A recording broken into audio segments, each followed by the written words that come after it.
आप सभी का आज की इस क्लास में स्वागत है। आज हम एक चर वाले रैखिक समीकरण पाठ के अंतर्गत प्रश्नावली 2.2 के चौथे, पांचवें और छठे सवाल को करेंगे। इस वीडियो को देखने के बाद आपको यह वीडियो कैसा लगा कमेंट बॉक्स में ज़रूर बताएं।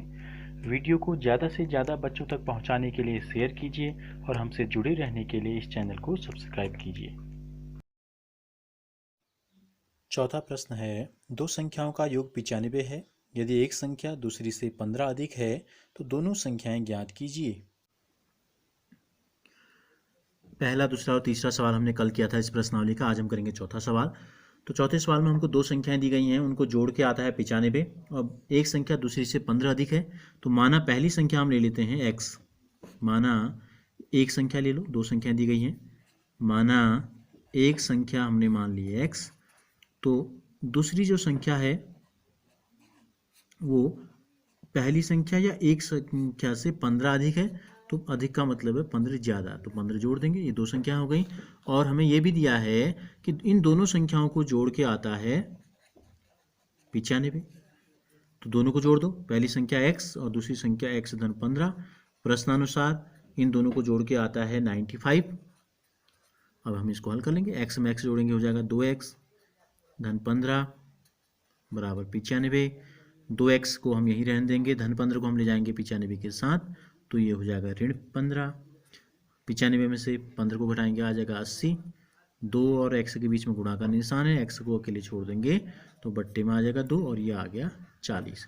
तो हमें क्या प्राप्त हो गया? हमको पता चल गया कि एक संख्या या पहली संख्या, इसलिए एक संख्या आ गई आपकी 40 और दूसरी जो संख्या है वो पहले से कितनी थी? 15 ज़्यादा थी, तो इसलिए दूसरी जो संख्या आई वो आई 40 धन 15। यहाँ हमने लिखा भी है x धन 15, तो x धन 15 यानी कि 40 धन 15, ये हो गई 50 और धन 5 55। आप इन दोनों को जोड़ के उत्तर की जांच भी कर सकते हैं। 50 में 40 में 55 जोड़ेंगे तो 95 आ जाएगा। पांचवा प्रश्न है, दो संख्याओं का अनुपात 5:3 है। यदि उनमें अंतर 18 है तो संख्याएं ज्ञात कीजिए। पांचवें सवाल में हमें दो संख्याओं का अनुपात दिया गया है। अनुपात है 5:3। तो हम क्या करते हैं, माना पहली संख्या जब हम मानते हैं तो उसको पहले अनुपात से गुणा करके लेते हैं, यानी कि पहला अनुपात है 5 तो 5x ले लेंगे। माना दूसरी संख्या, इसलिए माना पहली संख्या अगर हमने 5x मानी है तो दूसरी संख्या हम मानेंगे 3x।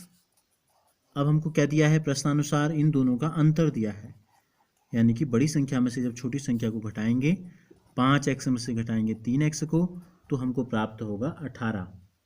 अंतर है 18। 5x में से 3x गया 2x, 2x बराबर 18। 2 और x के बीच में गुणा का चिन्ह होता है, तो ये गुणा दूसरी तरफ जाएगा तो हो जाएगा भाग, यानी कि x बराबर आ गया 9। तो इसलिए पहली संख्या कितनी आई? 5x हमने माना था, पहली संख्या को हमने माना था 5x, तो पहली संख्या हो गई 5 गुणा 9, 5 9 45। और दूसरी जो संख्या है, दूसरी संख्या हो गई 3x थी, तो 3 गुणा 9 27। आप जांच भी कर सकते हैं, देखो 15 में से 7 घटाएंगे आ जाएगा 8, 3 में से 2 जाए 1, तो दोनों का अंतर जो है कितना आ रहा है? 18। छठा सवाल है, 3 लगातार पूर्णांकों का योग 51 है तो पूर्णांक ज्ञात कीजिए। छठे प्रश्न में हमें 3 लगातार पूर्णांकों का योगफल दिया गया है। तो 3 लगातार पूर्णांक का मतलब क्या है? अगर पहला पूर्णांक 1 है तो उसके बाद क्या आता है? 2। 1 में 1 जोड़ के 2 आता है, 2 में 1 जोड़ के 3 आता है। तो हम लेते हैं, माना पहला पूर्णांक x हमने ले लिया, पहला पूर्णांक हमने ले लिया x। तो क्रमागत लगातार पूर्णांक हमको लेने हैं, तो दूसरा पूर्णांक, एक पूर्णांक के बाद दूसरा पूर्णांक कितना जोड़ के आता है? हमेशा 1 जोड़ के आता है। तो इसमें भी हम क्या जोड़ देंगे? 1 जोड़ देंगे, क्योंकि एक चर है, एक अचर है, दोनों जुड़ते नहीं है, तो हम उसको x धन 1 के रूप में लिखेंगे। और क्रमागत इसी क्रम में आने वाला तीसरा पूर्णांक कितना हो जाएगा? फिर हम क्या करेंगे, इसमें 1 जोड़ देंगे पहले वाले में, x धन 1 यानी कि x धन 2। अब हमको दिया है प्रश्नानुसार इन तीनों को जोड़ के जो आता है, पहला है x, दूसरा है x धन 1 और तीसरा है x धन 2। इन तीनों को जब हम जोड़ते हैं तो हमें प्राप्त होता है 51। तो x धन x कितना हो गया? 3x, 3 बार आ गया।